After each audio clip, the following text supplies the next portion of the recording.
사랑에 미치고 권력에 눈먼 여인 장옥정. 천민에서 국모의 자리까지 올랐던 그녀가 왜 사약 사발 앞에서 아들의 아랫도리를 움켜쥐어야 했을까요?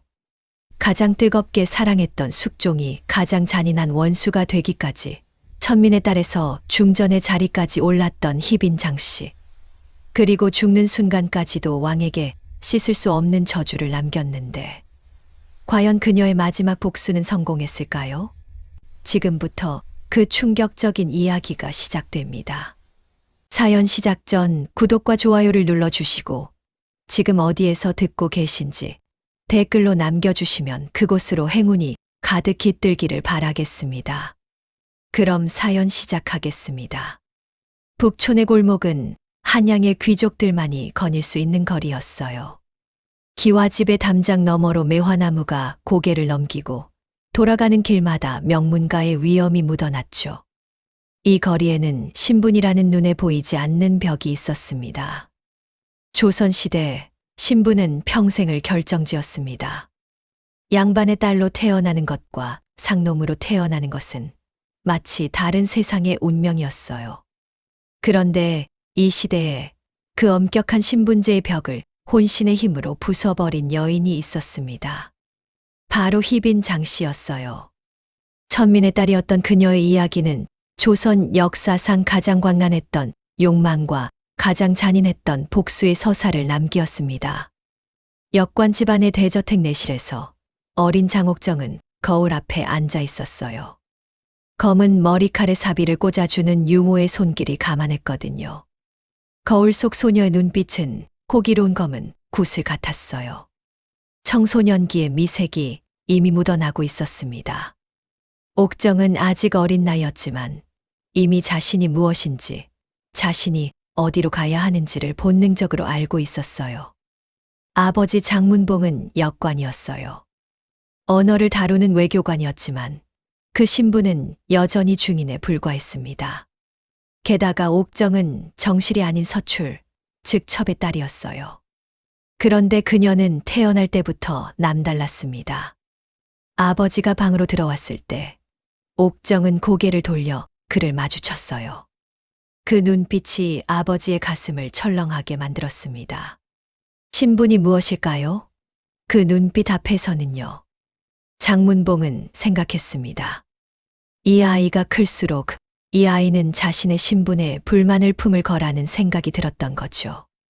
서출인 것이, 중인인 것이, 그런 것들이 얼마나 가슴에 맺힐 거라는 생각이 들었습니다. 아버지로서 그것이 두려웠습니다. 하지만 그는 몰랐어요. 자신의 딸이 얼마나 영악한지, 얼마나 결연한지, 그리고 얼마나 절실한지를 말이에요. 옥정은 아주 어릴 때부터 깨달았습니다. 신분만이 자신을 가두고 있다는 걸 말이에요. 그렇다면 신분을 깨뜨려야 한다는 걸 말입니다. 그리고 그것을 할 수 있는 것은 오직 하나, 남자의 마음이라는 걸 말이에요. 옥정이 궐에 들어간 것은 아직 나이가 어릴 때였어요. 아버지의 관계를 통해 권력의 중심부에 가까워지기 위해서였던 거죠. 그녀는 자신이 할 일을 너무나 잘 알고 있었어요. 그것은 왕의 눈에 들어가는 것이었습니다. 그 이상도 그 이하도 아니었던 거예요. 거래복도를 지나며 어린 궁녀 옥정이 왕의 처소로 음식을 들고 지나가고 있었어요. 그 순간 숙종과 마주쳤습니다. 숙종의 발걸음이 멈춰버렸어요. 그것은 사랑일까요? 아니면 욕망일까요? 아마도 그런 것들은 이 순간에 같은 것이었을 거예요.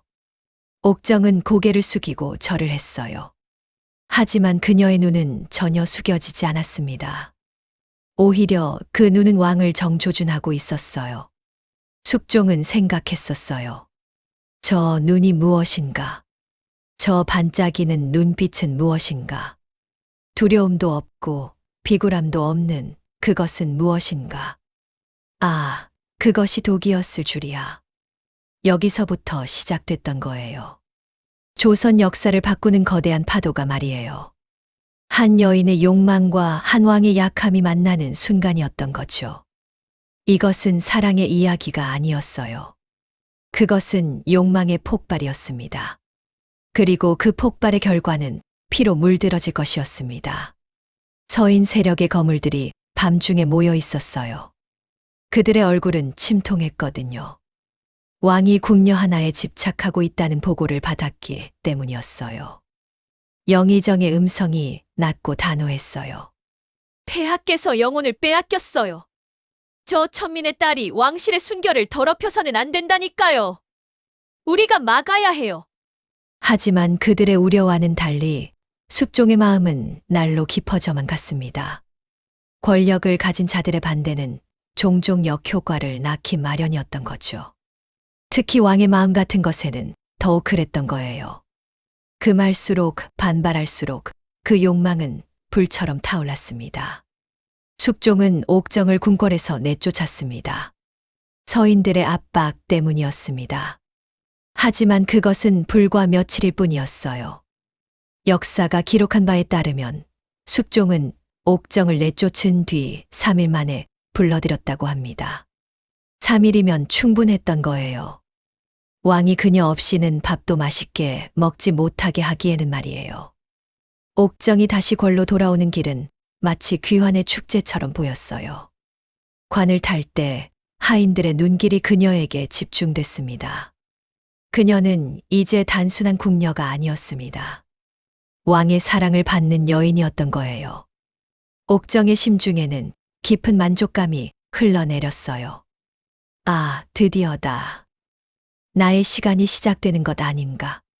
신분이라는 것이 이 정도밖에 못 막나. 아니, 이미 신분은 무너지고 있지 않은가. 나의 미모와 지혜 앞에서 말이에요. 그녀는 알지 못했습니다. 지금 그녀가 타고 있는 것이 얼마나 위험한 파도인지를 말이에요.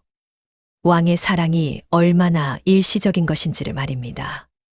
그리고 그 파도가 자신을 어디로 데려갈 것인지를 말이에요. 북촌의 거리에서는 여전히 명문가 여인들이 모여 속닥거리곤 했습니다. 첫 번째 양반 부인이 흉얼거렸습니다. 저 역관 딸을 봤나? 두 번째 양반 부인이 응답했어요. 네, 궁에서 왕의 총애를 받는다고 하니까 눈에 띈다니까요. 첫 번째 양반 부인이 한숨을 쉬었어요. 신분이라는 게 이제 무슨 의미가 있을까 싶군요. 저런 여인이 왕의 품에 안길 수 있다면 말이에요. 신분제의 기초가 흔들리고 있었던 것입니다. 그리고 그 흔들림의 중심에는 장옥정이라는 한 여인이 있었습니다. 그녀는 이것을 느꼈을까요? 자신이 얼마나 위험한 여인인지를 말이에요. 거래 후원에서 밤이 깊을 때 숙종과 옥정이 함께 있었어요. 달이 밝게 비추는 정원에서 왕은 옥정을 원하듯이 끌어당겼고 옥정은 그 끌어당김에 몸을 맡겼습니다. 숙종의 속마음은 뜨거웠어요. 2년 왕 후 그 현숙한 왕비가 무슨 소용인가. 저 여인의 눈 하나, 그 미소 하나가 내 모든 것을 사로잡지 않았나. 옥정의 속마음은 차가웠어요. 이제 내 시간이다. 신분 따위는 이미 부숴버렸다. 이 남자, 이 왕의 마음 하나만 있으면 나는 이 나라의 여주인이 될 수 있다. 1680년 그의 봄은 조선 역사를 바꾸는 시작이었습니다. 한 여인의 욕망과 한 왕의 약함이 만나는 순간이었습니다. 이것은 사랑의 이야기가 아니었어요. 그것은 욕망의 폭발이었습니다. 그리고 그 폭발의 결과는 피로 물들어질 것이었습니다. 왕비 인연의 침실은 고요했어요. 밤이 깊도록 침대에만 누워 있었던 그녀였습니다. 여러 번의 유산 끝에 그녀의 몸은 더 이상 아들을 낳을 수 없게 되었습니다. 의녀들의 침을 맞고 약을 먹었어도 아무것도 도움이 되지 않았어요. 그녀의 중얼거림이 침실을 맴돌았습니다. 아이를 낳아야 하는데, 왕비의 제 역할을 해야 하는데, 그런데 그녀의 눈에는 눈물이 맺혀 있었습니다. 왕비로서의 모든 책임, 모든 기대, 모든 압박이 그녀의 가슴을 짓누르고 있었던 거죠. 왕비가 아들을 낳지 못한다는 것, 그것은 단순히 신체적 실패가 아니었어요. 왕실의 존속이 의문에 처한다는 뜻이었습니다. 왕은 후계자를 필요로 했고, 그리고 왕비는 그것을 주지 못했습니다. 궁궐의 어느 방에서 옥정의 배가 조금씩 불러지고 있었어요. 그녀는 임신했던 거죠. 숙종의 아이를 말이에요. 궁녀들이 그녀를 응시했어요. 그들의 눈빛은 경복합니다. 경외와 두려움이 섞인 복잡한 감정이었던 거죠. 첫 번째 궁녀의 속삭임이 나래었어요. 저 계집은 정말로 왕비가 될 것 같아. 두 번째 궁녀가 안타까이 덧붙였습니다. 이렇게 되도록 내버려 두다니. 서인 세력은 뭐 하는 건가요? 서인들도 알고 있었어요. 이제 옥정이 왕비가 될 수 있다는 걸 말이에요. 그리고 그것을 막을 수 없다는 걸 말입니다. 왕이 원하고 있기 때문입니다. 왕의 뜻 앞에서는 신분이든 도덕이든 모두 무너져 내릴 수밖에 없었던 거예요. 산실에서 새벽이 올 무렵 여인의 비명소리가 터져 나왔어요. 옥정이 아이를 낳고 있었습니다. 산파의 손길이 분주해졌습니다.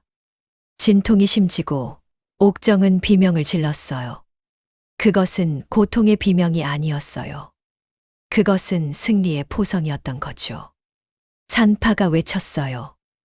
나오신다. 아들이다. 아들입니다. 그 순간 옥정의 표정이 변했습니다. 고통에서 벗어난 얼굴 위에는 무서운 희열이 떠올랐어요. 그녀의 중얼거림이 방을 가득 채워쳤어요. 아들을 낳았다. 이제 나는 왕비가 될 것이다. 숙종은 그 소식을 들었을 때 너무 기뻐했습니다. 수십 년을 기다려온 아들의 탄생이었던 거죠. 동궁에 세자가 있지만 새로운 아들은 더욱 소중했습니다. 그것은 옥정을 향한 집착을 더욱 깊게 만들었어요. 궁정의 회의실에서 숙종이 신하들 앞에서 선언했어요. 그것은 선택이 아니라 명령이었던 거죠. 왕의 목소리가 울렸어요. 인현왕후를 폐위한다. 그리고 옥정을 새로운 왕비로 책봉한다. 회의실이 소요 중이었습니다. 신하들의 얼굴이 창백해졌어요. 영의정이 비통하게 외쳤거든요. 전하, 그럴 수는 없습니다. 인현왕후는 우리 서인의 며느리고 그 몸은 깨끗한. 그러나 왕의 목소리가 우르릉했어요. 조용히 하거라. 이것은 명령이다. 왕권과 신권의 대결이 시작됐던 거죠. 하지만 결과는 이미 정해져 있었습니다. 왕의 뜻을 거스를 신하는 없었기 때문이죠. 인연의 침실에는 고요함이 없었어요. 폐위를 통보받는 순간이었습니다. 그녀의 얼굴에는 절망이 부어졌어요. 그녀가 물었습니다. 내가 폐위되나요? 관리가 차갑게 응답했어요. 그렇습니다, 마마. 폐왕후께서는 별궁으로 이거하실 것입니다. 인현왕후는 말을 잊지 못했습니다. 그녀의 인생은 이 순간 산산조각 나버렸던 거죠. 그녀의 중얼거림이 침실에 울려 퍼졌어요. 신분이 나를 지키지 못했다. 양반가의 딸이라는 신분이, 왕비라는 지위가 모두가 무너졌다. 신분제는 강력했습니다. 하지만 왕의 욕망 앞에서는 모든 신분이 무너져 내렸던 거죠. 인현왕후의 신분도 서인의 위력도 그 모든 것이 옥정이라는 한 여인의 아름다움 앞에 항복해버렸던 거예요. 옥정의 거처에는 촛불이 밝게 타올랐어요. 그녀는 왕비가 되기 위한 예복을 입고 있었습니다. 나인들이 그녀를 치장했어요. 비녀를 꽂고 진주 목걸이를 걸었습니다. 거울 속 옥정의 모습은 이제 완전히 변해 있었어요. 천민의 딸은 더 이상 보이지 않았던 거죠. 그 자리에는 새로운 중전이 서 있었습니다. 그녀의 얼굴에는 빙글의 미소가 떠 있었어요. 그녀가 중얼거렸습니다. 아, 드디어로구나. 드디어 내 시간이 왔다. 이제 누가 나를 천출이라 비웃겠나. 이제 누가 나를 욕하겠나. 나는 이제 이 나라의 왕비다. 이 나라의 국모란 말이다. 그녀는 화려한 당의를 매만졌어요. 금실로 수놓인 옷이 촛불에 반짝였습니다. 그녀는 거울 앞에서 천천히 돌았어요. 마치 무대 위의 배우처럼 말이에요. 옥정이 옥교를 타고 왕비의 처소로 들어서던 그날, 그녀의 심정은 세상을 다 얻은 기분이었습니다. 수행하는 관리들도, 곁에 선 나인들도 모두 그녀를 향해 절을 했어요. 그들의 눈빛 속에는 경외가 있었거든요. 몇 년 전만 해도 이 여인은 궁녀였습니다. 천한 신분의 딸이었던 거죠. 그런데 지금 그녀는 국모 자리에 올랐습니다. 신분제는 무너져 있었던 거죠. 완전히 철저히 번복할 수 없을 정도로 말이에요. 그녀의 발걸음이 바닥에 닿을 때마다 옥교 아래에서는 쫓겨난 인현왕후의 눈물이 흘렀던 거예요. 서인들의 칼날 같은 원한이 차오르고 있었습니다. 그것들은 눈에 보이지 않았지만 분명히 그 자리에 있었던 거예요. 옥정은 왕비가 되자 급변했어요. 궁녀였을 때의 겸손함은 사라져 버렸던 거죠. 대신 거만함이 그 자리를 차지했고, 그녀는 자신이 이미 이겼다고 생각했거든요. 신분을 이겼고, 서인을 이겼고, 인현왕후를 이겼다고 말이에요. 왕비의 처소에서 그녀는 점점 더 오만해졌어요. 나인들에게 무례하게 대했고, 신하들을 깔봤으며, 왕 앞에서도 점차 제멋대로였던 거죠. 그것은 숙종의 눈을 바꿔놓기 시작했던 거예요. 불처럼 타오르는 사랑은 시간이 지나면서 식어가기 마련이었거든요. 특히 상대의 거만함이 보이기 시작하면 더욱 그랬던 거죠. 왕은 처음에는 그것을 참았어요. 그녀를 너무나 사랑했기 때문이었던 거죠. 하지만 시간은 가혹한 약재였던 거예요. 조금씩 조금씩 숙종의 마음은 옥정에게서 멀어져 갔습니다. 그 무렵 궁궐에는 새로운 상황이 펼쳐지고 있었어요. 인현왕후를 위해 기도하던 무수리 출신의 여인이 왕의 눈에 들어온 것입니다. 그 여인은 최 씨였어요. 훗날의 숙빈 최 씨가 될 그녀입니다. 옥정은 그것을 느꼈어요. 그 순간의 감정을 그녀는 절대 잊을 수 없었을 거예요. 그녀의 직감이 울렸던 거죠. 아, 내 시대가 가고 있구나. 왕의 눈빛이 다시 변했습니다. 그 여인을 바라보는 눈이 예전에 나를 바라보던 눈과 같았습니다. 옥정은 그것을 견딜 수 없었어요.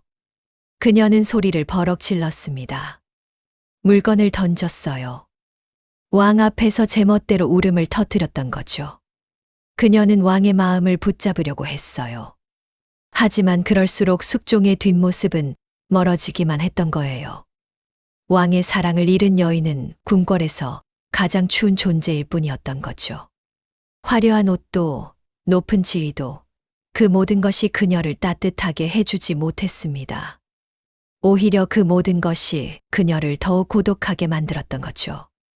왕비의 처소는 황금의 감옥이 되어버렸어요.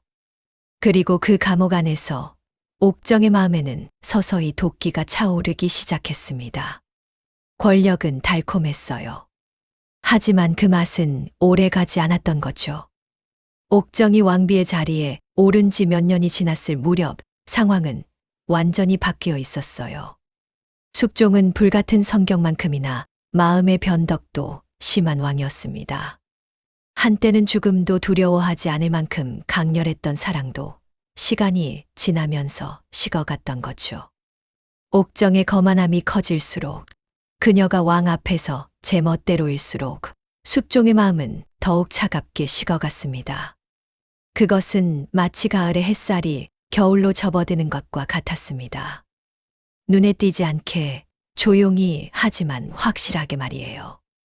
왕비의 침실에서 옥정은 거울을 들었어요. 자신의 모습을 비춰보았던 거죠. 여전히 아름다웠어요.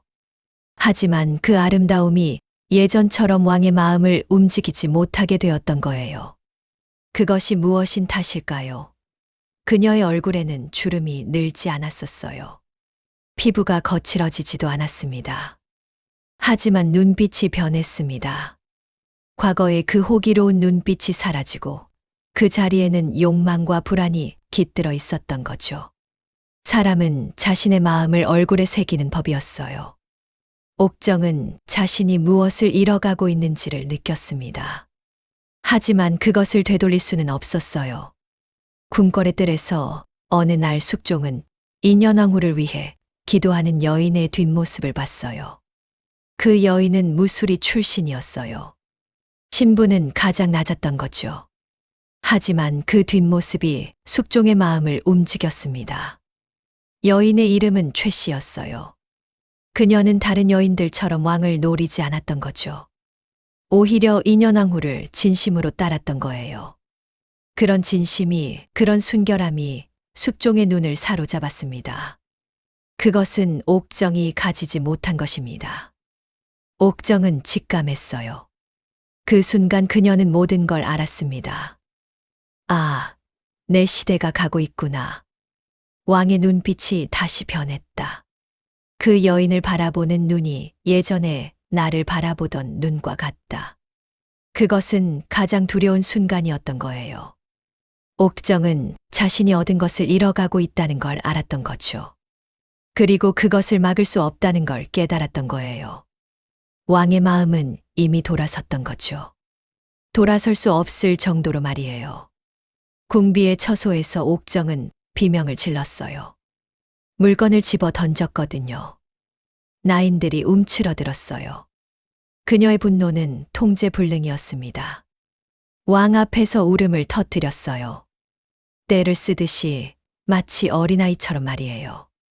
하지만 그럴수록 숙종은 더욱 멀어졌던 거예요. 왕은 그러한 옥정의 모습을 보면서 예전에 그 아름다운 미소가 사라진 걸 깨달았던 거죠. 남겨진 것은 욕망과 집착뿐이었습니다. 그것은 왕을 더욱 밀어냈던 거죠. 숙종은 옥정에게서 점점 멀어져 갔어요. 그 대신 그의 시선은 최 씨를 향하기 시작했던 거죠. 최 씨는 옥정과 완전히 달랐습니다. 그녀는 자신의 신분을 알았어요. 무술이 출신이라는 사실을 부끄러워하지 않았던 거죠. 오히려 그 낮은 신분 속에서 순결함과 진심을 지켜냈던 거예요. 그것이 얼마나 매력적이었는지 옥정은 알 수 없었던 거죠. 옥정의 문제는 자신이 왕비가 되자 그것으로 충분하다고 생각한 거였어요. 하지만 왕이 원하던 것은 지위나 아름다움이 아니었거든요. 그것은 오직 순수함이었던 거죠. 밤마다 옥정은 혼자 깨어 있었어요. 왕의 뒷모습이 자꾸만 떠올랐습니다. 그 차가운 눈빛, 그 거리감, 그 무관심이 견딜 수 없었던 거예요.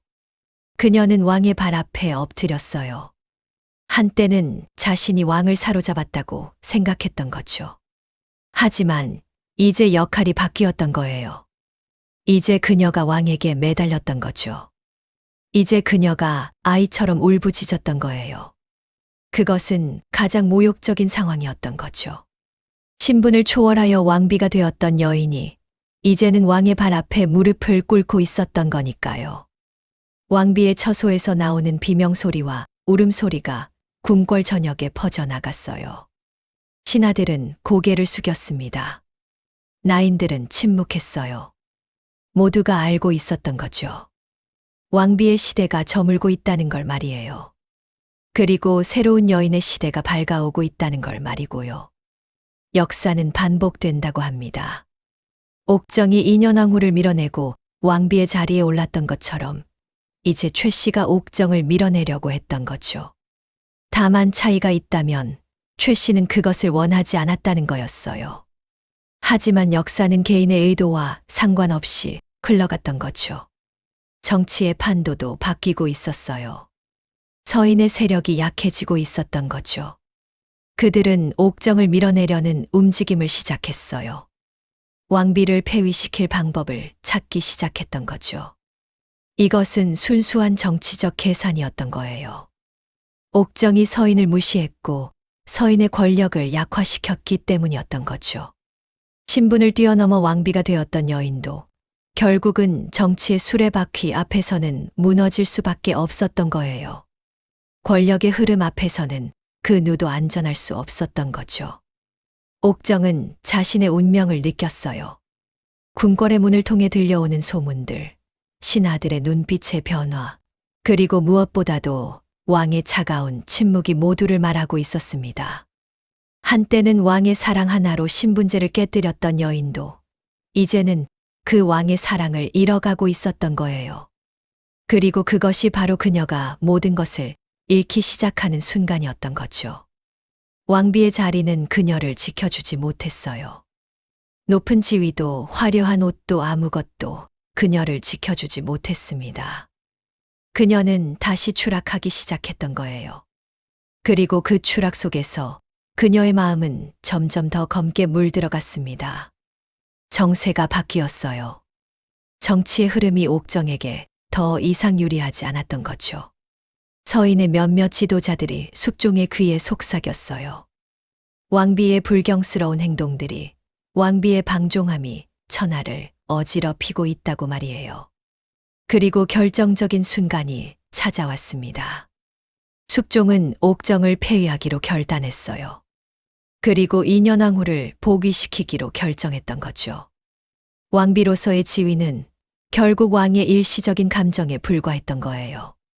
옥정이 폐위를 통보받은 것은 새벽이었어요. 나인들이 왕의 명을 전했습니다.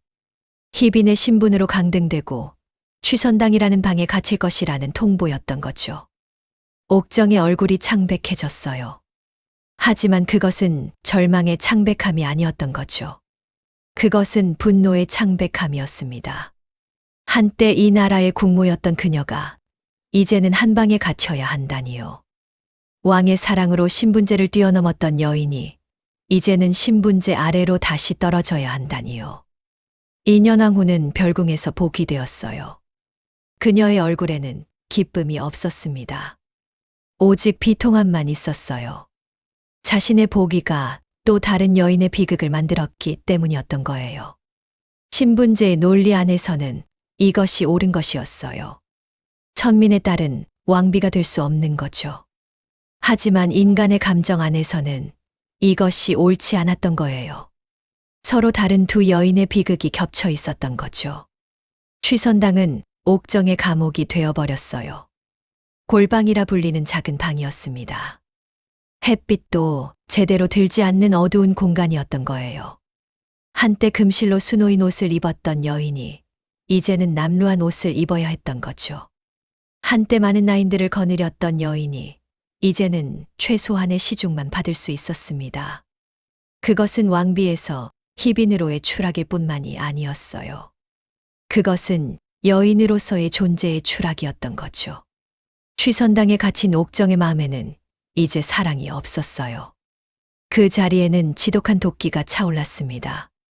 밤이 깊도록 그녀는 혼잣말을 중얼거렸어요. 그녀의 음성은 이미 광기를 띠고 있었습니다. 그녀가 죽어야 내가 산다. 그녀가 죽어야 내 아들이 왕이 된다. 인현왕후, 내 원수, 내 밟고 올라선 발판이 날 배반하다니. 옥정은 이제 현실을 받아들일 수 없었습니다. 자신의 몰락을 받아들일 수 없었던 거죠.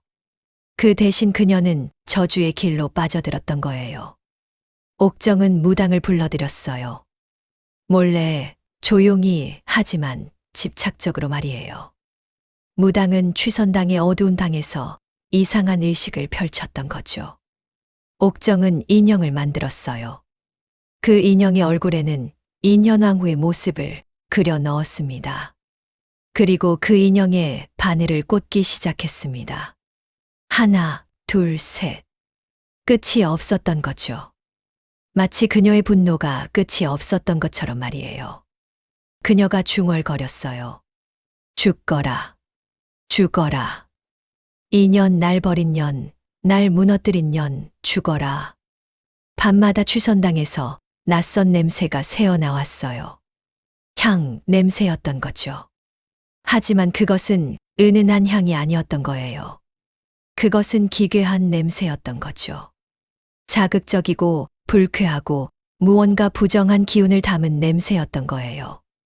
그리고 그 냄새와 함께 들려오는 것은 옥정의 웃음소리였어요. 아주 조용하지만 듣는 사람의 척추를 오싹하게 만드는 그런 웃음소리 말이에요. 궁궐의 나인들과 관리들은 그것을 들었어요. 그리고 그들은 두려워했던 거죠. 옥정이 광기로 빠져가는 걸 보면서도 아무도 멈출 수 없었어요. 왕은 그녀를 이미 잊었던 거예요. 관심도 주지 않았던 거죠. 그녀는 이미 왕의 시선 밖이었던 거예요. 신하들도 그녀의 저주 행각을 알고 있었지만 왕이 관심 없는 일에 개입할 수 없었던 거죠. 그렇게 옥정은 혼자 자신의 광기 속으로 빠져들었던 거예요. 질투와 욕망이 그녀의 영혼을 삼키고 있었던 거죠. 그녀를 구해줄 것은 아무것도 없었던 거예요. 취선당에 폐쇄된 공간에서 옥정은 더 이상 여인이 아니었어요. 그녀는 악귀가 되어가고 있었던 거죠. 매일 밤 인현왕후를 저주했어요. 매일 밤 그 인형에 바늘을 꽂았던 거예요. 그 행동이 정말로 인연을 죽일 것이라는 망상 속에서 말이에요. 마술적 사고가 그녀를 지배했던 거죠. 그리고 아이러니하게도 그 저주가 실현되려고 하고 있었어요. 인현왕후는 정말로 원인 모를 병에 시달리기 시작했던 거죠. 그것이 옥정의 저주 때문인지 아니면 다른 이유 때문인지는 아무도 알 수 없었던 거예요. 하지만 옥정은 자신의 저주가 통하고 있다고 믿었던 거죠. 그리고 그것이 그녀를 더욱 광기로 몰아갔던 거예요.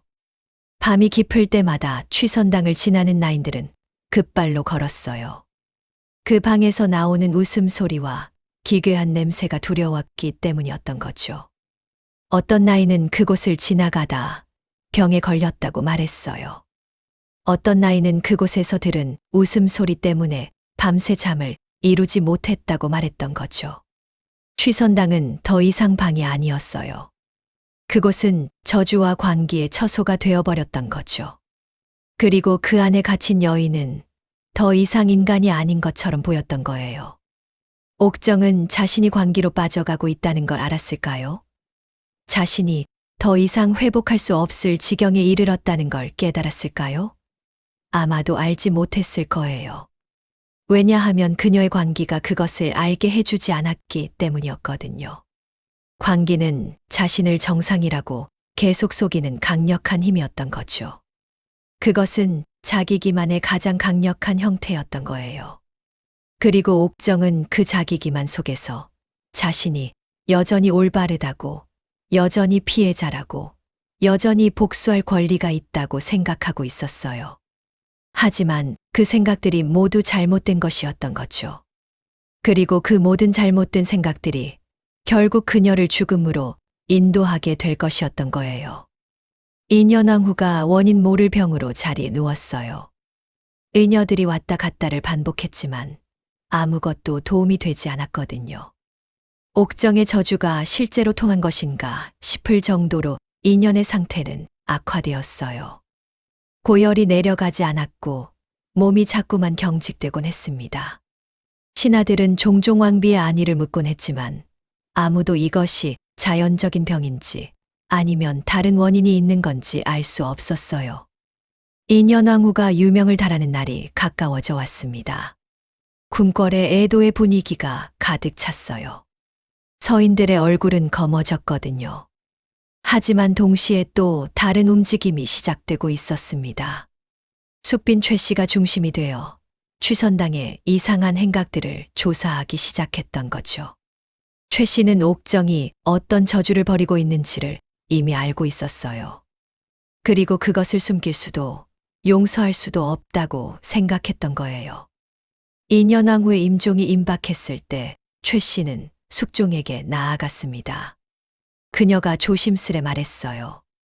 전하, 저것이 자연적인 병이 아닐 수도 있습니다. 그 순간 숙종의 얼굴이 굳어졌거든요. 최 씨는 계속했어요.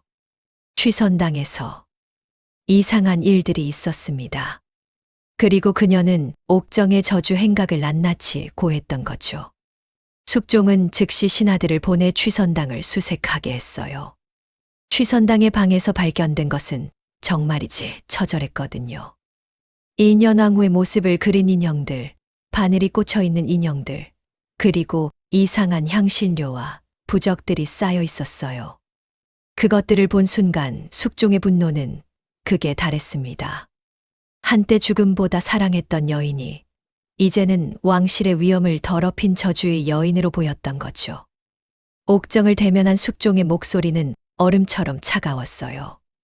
그런 짓을 했단 말인가? 옥정은 처음에는 발뺌을 하려 했거든요. 하지만 증거들 앞에서 그것도 불가능했어요. 그녀는 결국 무릎을 꿇었습니다. 그렇지만 그것은 반성이 아니었어요. 그것은 체념이었어요. 자신이 이미 모든 걸 잃었다는 걸 깨닫는 순간이었던 거죠. 숙종은 단호했어요. 희빈 장씨는 이제 죽음으로써 죄를 갚아야 한다. 그것은 명령이었거든요. 아니, 선고였어요. 옥정의 죽음이 정해진 순간이었던 거죠.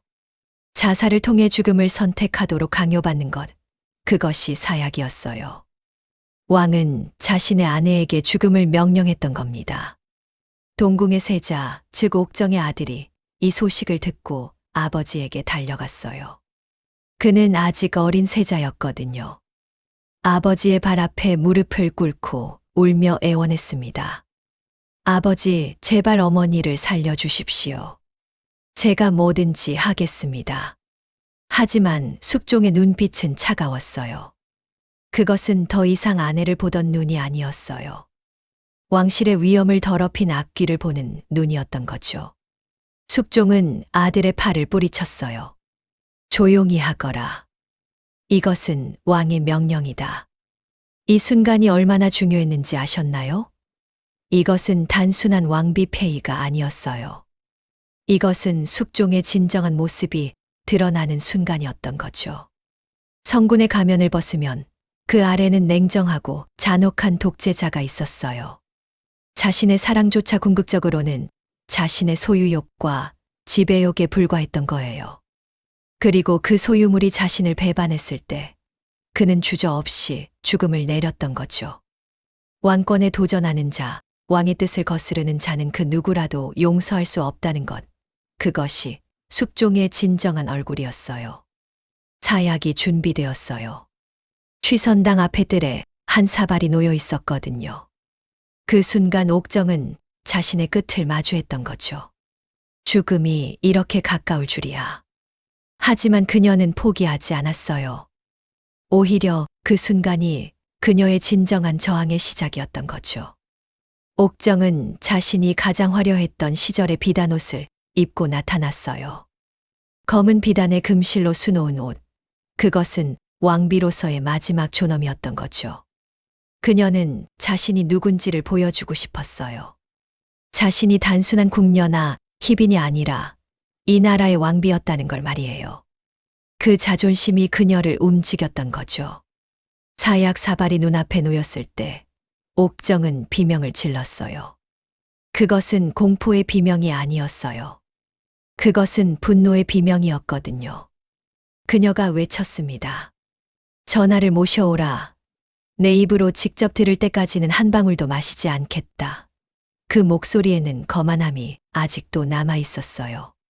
죽음 앞에서도 자신은 이 나라의 왕비라고 생각했던 거죠. 나인들과 무관들이 달려들었어요.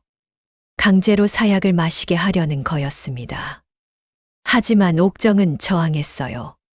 괴력을 발휘하며 몸부림을 쳤던 거죠.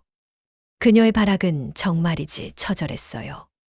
팔을 휘둘렀고 다리를 찼으며 온몸으로 저항했던 거예요. 마치 절망하지 않은 사람처럼, 아직 살 길이 있다고 믿는 사람처럼 말이에요. 그 와중에 옥정의 외침이 계속되었습니다. 내가 이 나라의 국무였다. 내 놈들이 감히 내 몸에 손을 댈 수 있는가. 그 소리는 경복궁의 담장을 넘어갔어요. 그것이 동궁 세자의 귀에까지 들렸거든요. 그 순간 세자는 무엇을 느꼈을까요? 어머니의 그 처절한 외침을 들으면서 세자는 한 가지를 깨달았을 거예요. 왕권이 얼마나 냉정한 것인지, 그리고 자신이 그것의 피해자가 될 수도 있다는 걸 말이에요. 옥정의 저항은 하지만 무의미했어요. 결국 나인들과 무관들이 그녀를 제압했거든요. 그들이 그녀의 입을 벌리려 했어요. 하지만 옥정은 입을 꾹 닫았어요. 이빨을 깨물어가며 버틸 생각이었던 거죠. 사약을 마시지 않으려는 최후의 저항이었습니다. 그 장면은 얼마나 비참했을까요? 한때 왕비였던 여인이 나인들에게 강제로 억눌려가며 죽음에 저항하고 있었던 거니까요.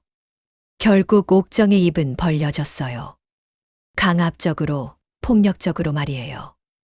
그리고 사약이 그녀의 목으로 흘러내렸어요. 그 순간이 얼마나 모욕적이었을까요? 신분제를 뛰어넘어 왕비가 되었던 그 자존심 많은 여인이 결국은 이렇게 무릎을 꿇고 사약을 마시고 있었습니다. 옥정은 사약을 마신 후 고통으로 몸을 굴렸어요. 독약의 맛이 얼마나 끔찍했을까요? 혀가 타는 듯한 통증, 목을 내려가며 느껴지는 화염 같은 고통이었을 거예요. 하지만 그 고통도 잠시였어요. 곧 의식이 흐려지기 시작했거든요. 그 순간 옥정이 무엇을 생각했을까요? 후회였을까요? 아니면 여전한 원한이었을까요? 죽음 앞에서 옥정의 눈빛은 변했어요. 그것은 더 이상 거만한 눈이 아니었어요. 그것은 절망의 눈이었어요. 자신이 모든 걸 잃었다는 걸 비로소 깨닫는 눈이었습니다.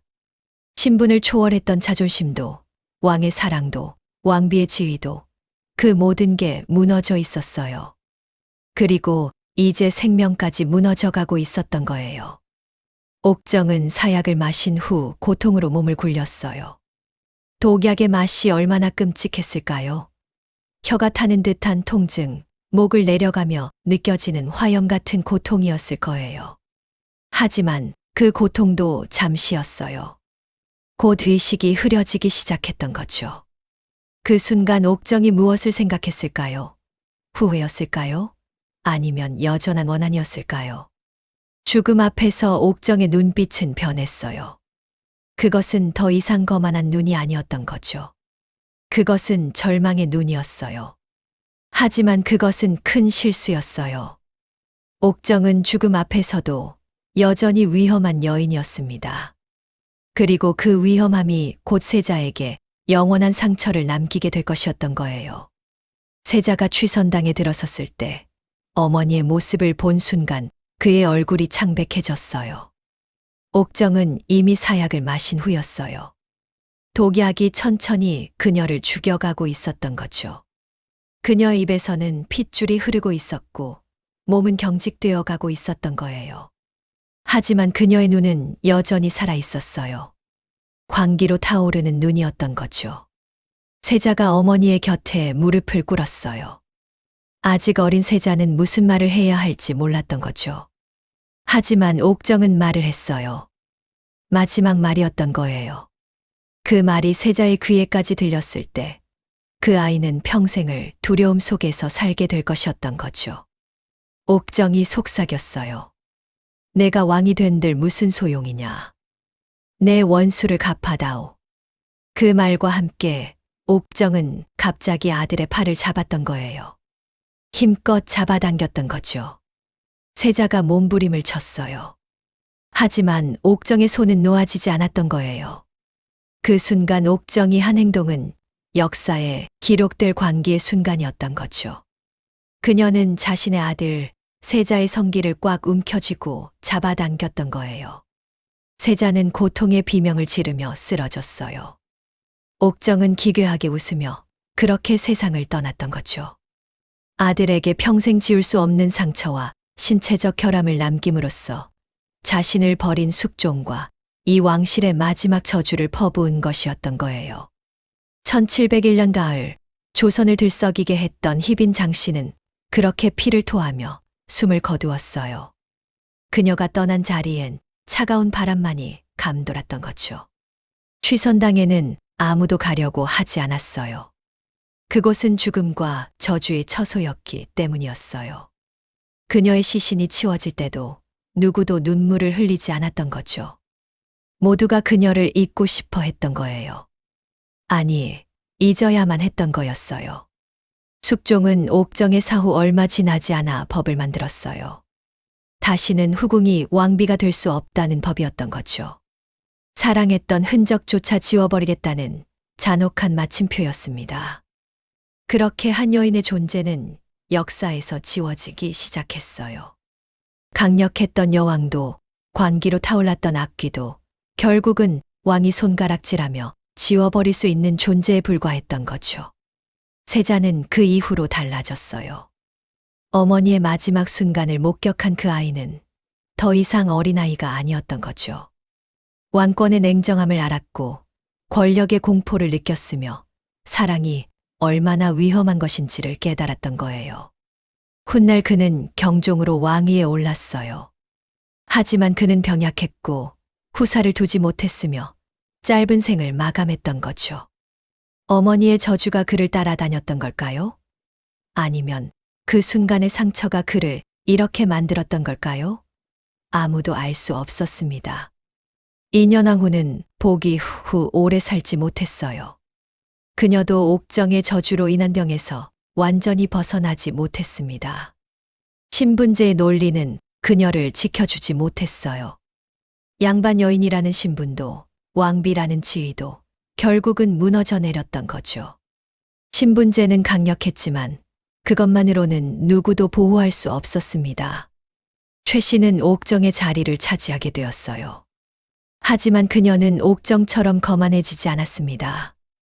그녀는 자신의 신분을 항상 기억했어요.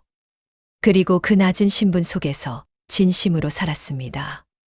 그것이 그녀를 살린 것이었습니다. 반대로 신분을 뛰어넘으려 했던 옥정은 그것이 그녀를 죽였던 거예요. 서인들은 옥정의 몰락으로 다시 권력을 차지했어요. 그들은 승리했다고 생각했습니다. 하지만 그것도 오래 가지 않았던 거예요. 조선의 정치는 계속해서 변했고 권력은 계속해서 옮겨 다녔어요. 옥정이 그토록 욕망했던 왕비의 자리도 결국은 계속 변해갔던 거죠. 불꽃처럼 살다가 재가 되어 사라진 여인 장옥정. 그녀의 이야기는 조선 역사에서 가장 흥미로운 비극이었어요. 하지만 동시에 가장 경고하는 이야기이기도 했습니다. 신분제를 뛰어넘을 수는 있지만 그것으로는 불충분했다는 걸 보여주었어요. 왕의 사랑도 왕비의 지위도 궁극적으로는 무너질 수 있다는 걸 보여주었던 거죠. 그리고 권력이 얼마나 허망한 것인지, 그리고 일그러진 사랑이 얼마나 잔인할 수 있는지를 보여주었던 거예요. 옥정은 자신의 신분을 뛰어넘으려 했어요. 하지만 그것은 외부의 신분이 아니라 자신의 내면의 신분을 뛰어넘지 못했던 거죠. 그녀는 여전히 천민의 딸이었던 거예요. 그리고 그것이 그녀의 내면을 집어삼켰던 거죠. 욕망과 질투, 그리고 복수라는 감정이 그녀를 완전히 망가뜨렸던 거예요. 취선당은 이후로 오래 사용되지 않았어요. 그곳은 저주의 장소라고 불렸고 나인들은 그곳에 가기를 두려워했던 거죠. 시간이 지나면서 그곳도 무너져 내렸어요. 그리고 그곳에 살았던 여인도 천천히 사람들의 기억에서 지워져 갔던 거죠. 역사는 승자의 기록이었던 거예요. 옥정은 패자였던 거죠. 그래서 그녀는 지워졌던 거였어요. 하지만 그녀의 이야기는 완전히 사라지지 않았어요. 후대 사람들이 그녀의 삶을 기록했고 그녀의 비극을 말했으며 그녀의 광기를 두려워했던 거죠. 신분제를 깨뜨렸던 그 여인의 이야기는 계속해서 전해져 내려왔던 거예요. 각 시대의 사람들이 자신들의 방식으로 그녀를 해석했고 그녀를 기억했던 거죠. 1701년 그해 가을, 옥정은 세상을 떠났어요. 하지만 그녀가 남긴 상처는 그보다 오래 남아 있었던 거죠. 세자는 평생을 그 상처와 함께 살아야 했어요. 인현왕후도 그 고통 속에서 죽어갔어요. 심지어 숙종도 자신이 한 선택에 대해 평생을 후회하며 살아야 했던 거예요. 모두가 옥정의 저주를 받고 있었던 거죠. 신분이 그녀를 가두었고 욕망이 그녀를 파괴했으며 질투가 그녀를 광기로 몰아갔어요. 그리고 결국 죽음이 그녀를 조선 역사의 어둠 속으로 던져버렸던 거죠. 그녀는 왕비가 되는 것을 꿈꿨어요. 하지만 왕비가 되는 순간 그것은 그녀의 악몽의 시작이었던 거예요. 신분제를 깨뜨렸다는 그 승리가 그녀에게는 저주였던 거죠. 오늘날 우리가 그녀의 이야기를 기억한다면 그것은 그녀를 조롱하기 위함이 아니었습니다. 그것은 권력이 얼마나 허망한지, 사랑이 얼마나 위험한지, 그리고 원한이 얼마나 파괴적인지를 배우기 위함이어야 했던 거죠. 장옥정의 삶은 조선의 비극이었어요. 하지만 동시에 우리 모두의 경고이기도 했던 거예요. 그 어둠 속에서 여전히 누군가는 자신의 운명에 맞서고 있었을 것이었거든요. 그리고 그 투쟁이 때로는 비극으로 끝나고 있었던 거죠. 그것이 바로 역사였던 거예요. 그 모든 고통과 배반, 그 모든 사랑과 증오가 얽혀 있는 거였어요. 희빈 장씨의 이야기는 조선의 한 페이지였지만 인간 역사의 모든 페이지에 가득 차 있었습니다. 샵 희빈 장씨 천민의 딸, 왕의 심장을 정조준하다.